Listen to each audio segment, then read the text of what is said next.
ನಮ್ಮ ಎಮ್ಮೆ ಮನುಷ್ಯನಾಗ ಬಂದ್ರೆ 50 ಲೀಟ್ರ್ ಹಾಲು ಕೊಡ್ತೈತೆ ನೋಡ್ರಿ ಅಂದೆವು. 50 ಲೀಟ್ರ್ ಹಾಲು ಕೊಡ್ತೈತೆ ಅಂದ ಕೂಡಲೇ ಏನು ಕಿಮ್ಮತ್ತು ಹೇಳ್ತಿ ಅಂದ. 1,00,000 ರೂಪಾಯಿ ರೀ ಅಂದ. 1,00,000 ರೂಪಾಯಿ ಕೊಟ್ಟು 50 ಲೀಟ್ರ್ ಹಾಲು ಕೊಡು ಎಮ್ಮೆ ತೊಗೊಂಡು ಹೋಗಿ ಮನ್ಯಾಗ 2 ದಿನ ತಿನ್ನಿಸ್ದ ಹಾಲು ತೆಗೆದ 5 ಲೀಟ್ರ್ ಮ್ಯಾಗ ಒಟ್ಟು ಹಾಲು ಕೊಡೋದು. ಮರುದಿವ್ಸ ಅದಕ್ಕಿಂತ ಚಲೋ ತಿನ್ನಕ್ಕೆ ಹಾಕಿದ ಉಣ್ಣಕ್ಕೆ ಹಾಕಿದ 5 ಲೀಟ್ರ್ ಮ್ಯಾಗ ಹೋಗಲಿಲ್ಲ. 8 ದಿವ್ಸ ನೋಡಿದ 15 ದಿವ್ಸ ನೋಡಿದ ಎಮ್ಮೆ ಹಾಲ ಕೊಡಲಿಲ್ಲ. ಅದೇ 5 ಲೀಟ್ರ್ದಾಗ ಒದ್ದಾಡ್ತಿತ್ತು.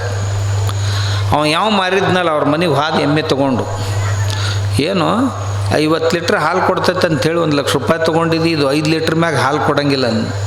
ನಾ ಕೊಡಾಗ ಹೇಳಿದ್ನಲ್ಲ, ನನ್ನ ಎಮ್ಮೆ ಮನಸ್ಸಿನಾಗ ಬಂದ್ರೆ ಕೊಡ್ತೈತೆ, ಅದು ಇರ್ಲಿಕ್ಕಂದ್ರೆ ಕೊಡೋದಿಲ್ಲ. ನಾ ಕೊಡಾಗ ಹೇಳಿದ್ದೆ, ನನ್ನ ಎಮ್ಮೆ ಮನಸ್ಸು ಮಾಡಿತಂದ್ರೆ 50 ಲೀಟ್ರ್ ಹಾಲು ಕೊಡ್ತೈತೆ ಅಂತ ಹೇಳಿದ್ನಂತ. ಅದು ಮನಸ್ಸು ಮಾಡ್ಲಿಕ್ಕೆ ನಾ ಏನು ಮಾಡಲಿ ಅಂದ. ನಾ ಯಾವ ಎಮ್ಮೆಗಳ ಕತ್ತಿ ಹೇಳಕತ್ತಿಲ್ಲ, ಇಲ್ಲಿ ಕುಂತ ಎಮ್ಮೆಗಳ ಕತ್ತಿನ ಹೇಳಕತ್ತೀನಿ. ಈಗ ಮನಸ್ಸು ಮಾಡಿದರೆ ಏನಾರ ಬಿಡಾಕೈತಿ, ಮನಸ್ಸು ಮಾಡಿದರೆ ಏನಾರ ಹಿಡ್ಯಾಕೆ ಬರ್ತೈತಿ. ಯಾವುದನ್ನು ಒತ್ತಾಯದಿಂದ ಯಾರಿಗೆ ಏನು ಮಾಡ್ಸಕ್ಕೆ ಬರುವುದಿಲ್ಲ, ಏನು ಮಾಡೋಕ್ಕೆ ಬರುವುದಿಲ್ಲ. ಆದ್ದರಿಂದ ಏನು ತಗೋಬೇಕು ಏನು ಬಿಡಬೇಕು. ಶ್ರೀರಾಮಚಂದ್ರ ಲಂಕೆಯಿಂದ ಬಂದ, ಪಟ್ಟಾಭಿಷೇಕ ಆತು. ಆದ ಕೂಡಲೇ ಯಾರ್ಯಾರು ಏನೇನು ಕೇಳ್ತೀರಿ ಕೇಳ್ರಪ್ಪ ನಿಮ್ಗೆ ಕೊಡ್ತೀನಿ ಅಂದ. ವಾನರ ಸೇನೆ ಬಂತು, ಏನು ಕೇಳಿದ್ರು ಅವ್ರಿಗೆ ಕೊಟ್ಟ. ನಲನೀಲ ಜಾಂಬವಂತಾದಿಗಳು ಬಂದರು, ಅವ್ರಿಗೆ ಕೊಟ್ಟ. ವಾಲಿಯ ಮಗನಾದಂಥ ಅಂಗದನಿಗೆ ಅವನ ರಾಜ್ಯವನ್ನು ಅವನಿಗೆ ಕೊಟ್ಟ. ಸುಗ್ರೀವ ಏನು ಕೇಳ್ದ, ಸುಗ್ರೀವನಿಗೆ ಕೊಟ್ಟ. ಹನುಮಂತಕ್ಕೆ ಕೇಳಿದ, ನಿನಗೇನು ಬೇಕು ಅಂತ.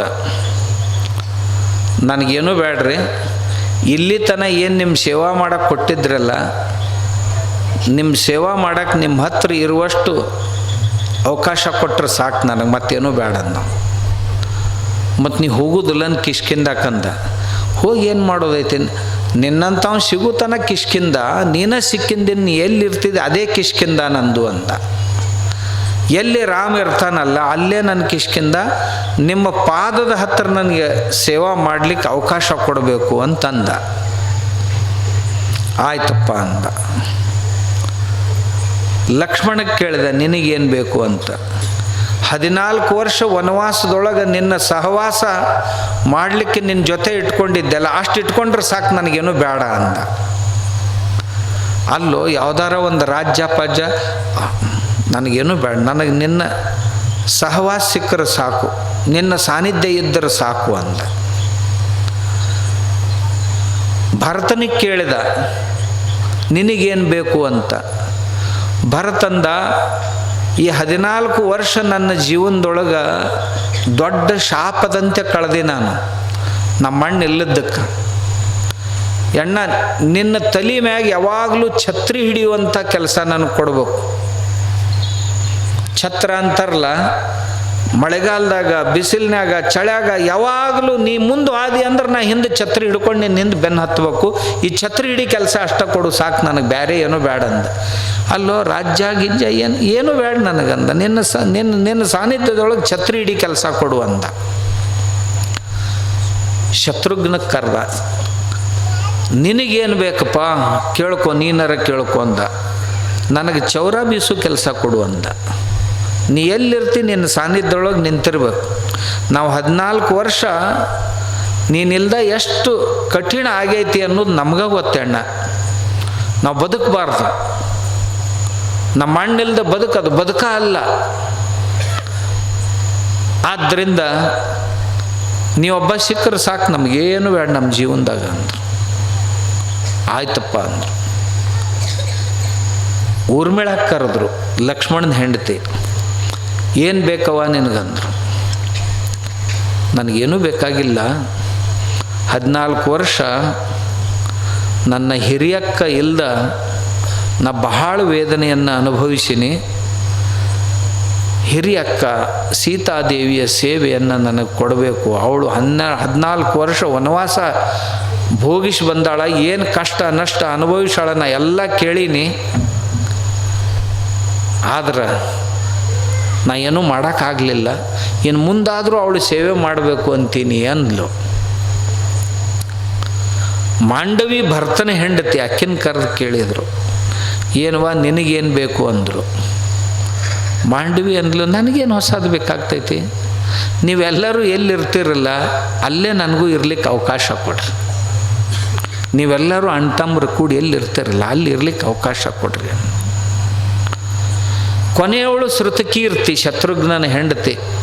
ಅವಳನ್ನು ಕರೆದ್ರು. ಆವಾಗ ದೊಡ್ಡ ಕ್ರಾಂತಿ ಆಯಿತು ಆ ವೇದಿಕೆಯ ಮೇಲೆ. ಏನು ಬೇಕು ಶ್ರುತಕೀರ್ತಿ ಅಂತ ಕೇಳಿದರು. ನನಗೆ ಇಲ್ಲಿಯವರೆಗೆ ಎಲ್ಲರೂ ಏನಂದರು, ನಿಮ್ಮ ಸಾನ್ನಿಧ್ಯ ಒಂದಿದ್ರೆ ಸಾಕು, ಏನೂ ಬೇಡ, ನಿಮ್ಮ ಸಹವಾಸ ಬೇಕು. ಶ್ರೀರಾಮಚಂದ್ರನ ಸಹವಾಸದೊಳಗೆ ಏನಿಲ್ಲ, ಎಲ್ಲ ಇರ್ತೈತಿ, ಆದ್ದರಿಂದ ಅದಷ್ಟ ಸಾಕು ಅಂತ ಎಲ್ಲರೂ ಅಂದಿದ್ರು. ಎಲ್ಲರ ಮಾತಿನ ಅರ್ಥ ಅಷ್ಟೇ ಇತ್ತು. ಶ್ರುತಕೀರ್ತಿ ಅಂದ್ಲು, ನನಗೆ ನೀವು ವನವಾಸಕ್ಕೆ ಹೋಗಾಗ, ವನವಾಸದಾಗಿದ್ದಾಗ ಉಟ್ಕೊಂಡಂಥ ನಾರು ವಸ್ತ್ರಗಳಂತೇನಿದ್ವಲ್ಲ, ವಲ್ಕಲ, ಅವು ಬೇಕು ಅಂದ್ಲು. ಅವಾಗೆಲ್ಲರೂ ಹಿರಿಯರಂದರು, ಏನೋ ಹುಚ್ಚಿ, ಆ ನಾರು ಮಡಿಗಳನ್ನು ತೊಗೊಂಡು ಏನು ಮಾಡೋಕ್ಕೆ ನೀನು ಅಂದ್ಲು. ಬೇಕಾಕೈತದ ನನಗನ್ಲಕ್ಕೆ. ಏನು ಮಾಡೋಕ್ಕೆ ಅಂತ ಕೇಳಿದರು. ನೋಡ್ರಿ, ಈ ಅಯೋಧ್ಯೆ ರಾಜಮನೆತನಕ್ಕೆ ವನವಾಸ ಅಂದ್ರೆ ಯಾರಿಗೂ ಗೊತ್ತಿರಲಿಲ್ಲ. ಇಲ್ಲಿಯವರೆಗೆ ಈ ಪೂರ್ವದಲ್ಲಿ 100 ಜನ ರಾಜ ಮಹಾರಾಜರು ಈ ಗದ್ದಿಗೆ ಮೇಲೆ ಕುಂತು ಇಳಿದು ಹೋಗ್ಯಾರ, ಯಾರಿಗೂ ವನವಾಸ ಬಂದಿದ್ದಿಲ್ಲ. ಆದ್ರೆ ನಮ್ಮ ಭಾವನಾದಂಥ ಶ್ರೀರಾಮಚಂದ್ರನಿಗೆ, ಲಕ್ಷ್ಮಣರಿಗೆ ವನವಾಸ ಬಂತು. ನಮ್ಮ ಹಿರಿಯಕ್ಕ ಆದಂಥ ಸೀತಾದೇವಿ ವನವಾಸಕ್ಕೆ ಹೋದ್ಲು 14 ವರ್ಷ.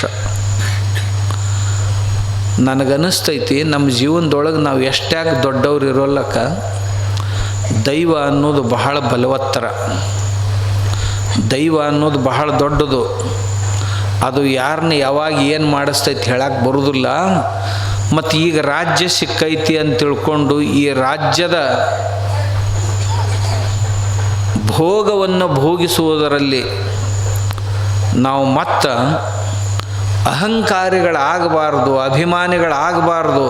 ಪ್ರತಿನಿತ್ಯವೂ ನನಗೆ ಈ ವಲ್ಕಲದ ದರ್ಶನವನ್ನು ಮಾಡಿದಾಗ ಇಂಥದ್ದು ಒಂದು ದಿವಸ ಇತ್ತು, ಆದ್ದರಿಂದ ನೀನು ಕೊಬ್ಬಿ ಹೋಗಬೇಡ ಅಂತ ನನ್ನ ಪ್ರತಿ ದಿವಸ ಎಚ್ಚರಿಸುವಂಥ ಈ ನಾರು ಮಡಿಗಳನ್ನು ನನ್ನ ಎದುರಿಗಿರಬೇಕು ಅಂತ. ನಾನು ಸದಾಕಾಲ ದೀನಳಾಗಿ, ಸದಾಕಾಲ ನಾನು ವಿನಯವಂತಳಾಗಿ ಈ ಮನೆಯಲ್ಲಿ ಇರಬೇಕಾಗಿತ್ತು, ಒಳ್ಳೆತನ ಮೆರಿಬೇಕಾಗಿತ್ತು ಅಂತಂದ್ರೆ ನನ್ನ ಮನಸ್ಸಿನಲ್ಲಿ ಅಹಂಕಾರ ಅಭಿಮಾನ ಹುಟ್ಟುಕೊಳ್ಬಾರ್ದಾಗಿತ್ತು. ಅಂದ್ರೆ ಈ ನಾರು ವಸ್ತ್ರಗಳು ನನ್ನ ಕಣ್ಣೆದುರಿಗಿರಬೇಕು. ಯಾವಾಗಲಾದರೂ ಅಹಂಕಾರ ಮನಸ್ಸಿನಾಗ ಬಂತಂದ್ರೆ ಈ ನಾರು ವಸ್ತ್ರಗಳನ್ನು ನೋಡಿದ ಕೂಡಲೇ ಇಂಥದ್ದು ದಿವಸ ಬಂದಿತ್ತು ಈ ರಾಜ ಮನೆತನದವರಿಗೆ ಅಂತ ಗೊತ್ತಾಯಿತು ಅಂದ್ರೆ ತಕ್ಷಣ ನನ್ನ ಅಹಂಕಾರ ಜರ್ರನೆ ಇಳಿದು ಹೋಗ್ತದ. ಆದ್ದರಿಂದ ಇವು ಬೇಕು ಅಂತ ಕೇಳಿದ್ಲಂತ. ಆ ನಾರು ವಸ್ತ್ರ ಮಹತ್ವದ್ದಲ್ಲ, ನಾರು ವಸ್ತ್ರದ ಮಾಧ್ಯಮದಿಂದ ಸದಾಚಾರವನ್ನು ಬಯಸಿದ್ಲು, ಸದ್ಗುಣವನ್ನು ಬಯಸಿದ್ಲು. ನಮ್ಮನ್ನು ದೊಡ್ಡವರನ್ನಾಗಿ ಮಾಡೋದು ಯಾವುದು ಅಂತಂದ್ರೆ ನಮ್ಮ ಗುಣಗಳು. ವ್ಯಕ್ತಿ ಧನದಿಂದ ದೊಡ್ಡವಾಗುವುದಿಲ್ಲ, ಗುಣದಿಂದ ದೊಡ್ಡವಾಗ್ತಾನೆ.